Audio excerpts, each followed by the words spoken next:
Le problème d'un artiste, c'est l'inspiration. Si vous n'avez pas l'inspiration, il n'y a rien à faire, il n'y a rien qui fonctionne. Et ça fait déjà 2, 3, 4 jours que j'ai eu l'inspiration pour finaliser ce dessin en couleur. Et voilà, maintenant je trouve qu'il est déjà très bien abouti.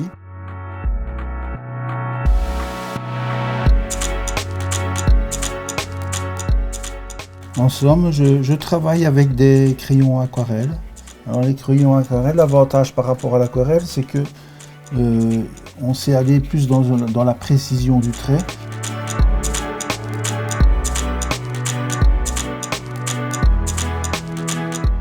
Alors voilà, je m'appelle Olivier Skir et j'habite à Saint-Pierre, à Libramont. Je me suis orienté vers l'illustration, la sculpture et puis je suis devenu auteur aussi, dont j'ai eu un peu plusieurs cordes à mon arc dans le domaine artistique.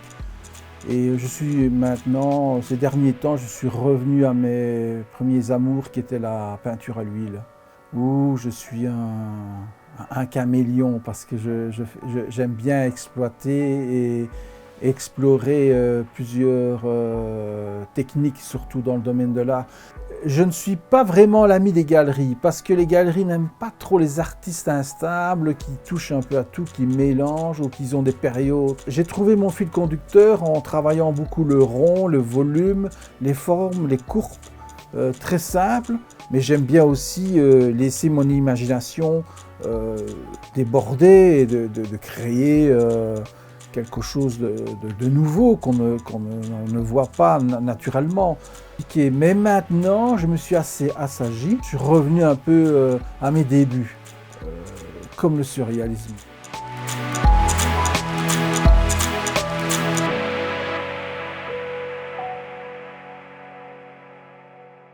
Cette bande dessinée ici est réalisée sur une rétrospective historique sur René Magritte, les moments forts de la vie du peintre. Mais c'est une histoire fastueuse, très difficile, parce qu'à l'époque que je l'ai réalisée, nous n'avons pas Internet et la documentation qu'on avait actuellement, donc il a fallu vraiment courir un peu partout pour pouvoir trouver tout ce qu'il fallait. Et je suis très content. Alors, j'ai décidé de garder cette couleur sépia. C'est une bande dessinée qui n'est pas mise en couleur, mais qui est... la technique, c'est une technique un peu comme la gravure. Et je me suis rapproché de la photographie ancienne. Alors, c'est un clin d'œil parce que j'avais réalisé cette bande dessinée, mais en tant qu'artiste peintre, je n'avais pas encore fait un hommage. Et un hommage, je voulais une peinture. Et de là, j'ai décidé d'en faire une peinture. Alors j'ai repris l'image qui est derrière la couverture, derrière de la bande dessinée qui est ici, en noir et blanc, et je l'ai retransposée en couleur.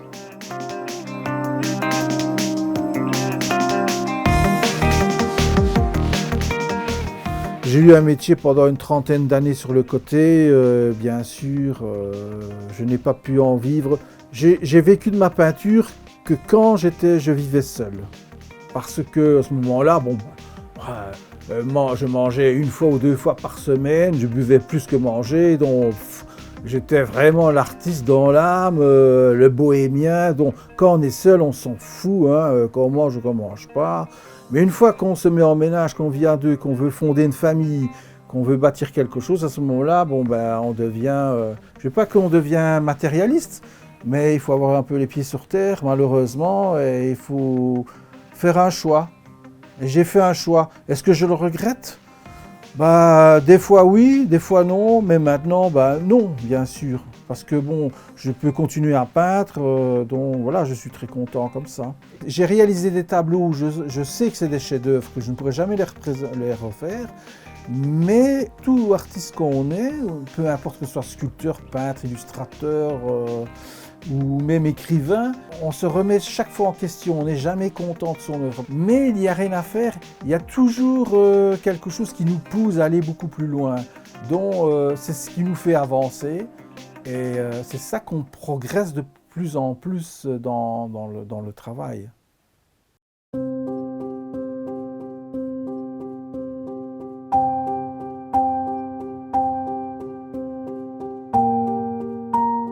Il y a aussi la fresque de Marihoé qui a été réalisée pour la commune de Libramont, placée en face de l'Office du tourisme, qui est justement la maison familiale de Marihoé.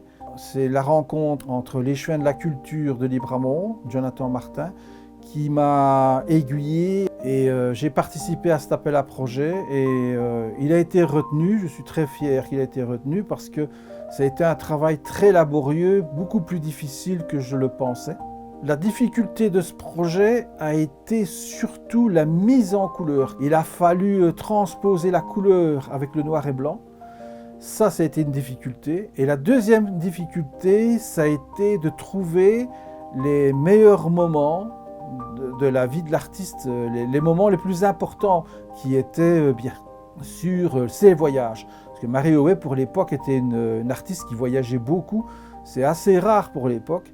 Par après, il y a eu une grande difficulté, ça a été la mise à l'échelle de la fresque. Parce que d'habitude, une fresque, on la peint sur un mur. Et là, ce n'est pas le cas, elle allait transposer sur des plaques. Alors, il a fallu faire ce dessin, le transposer de 6,30 m à 5,40 m, si je ne me trompe pas.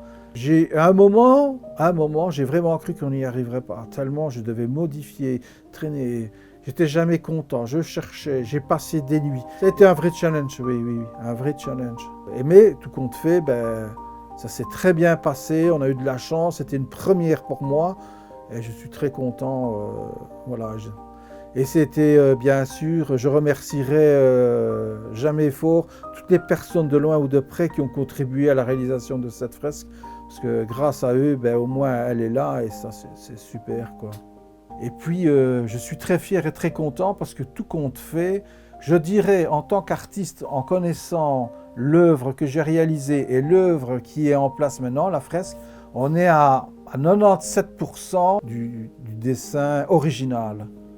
Donc je suis très très content, voilà.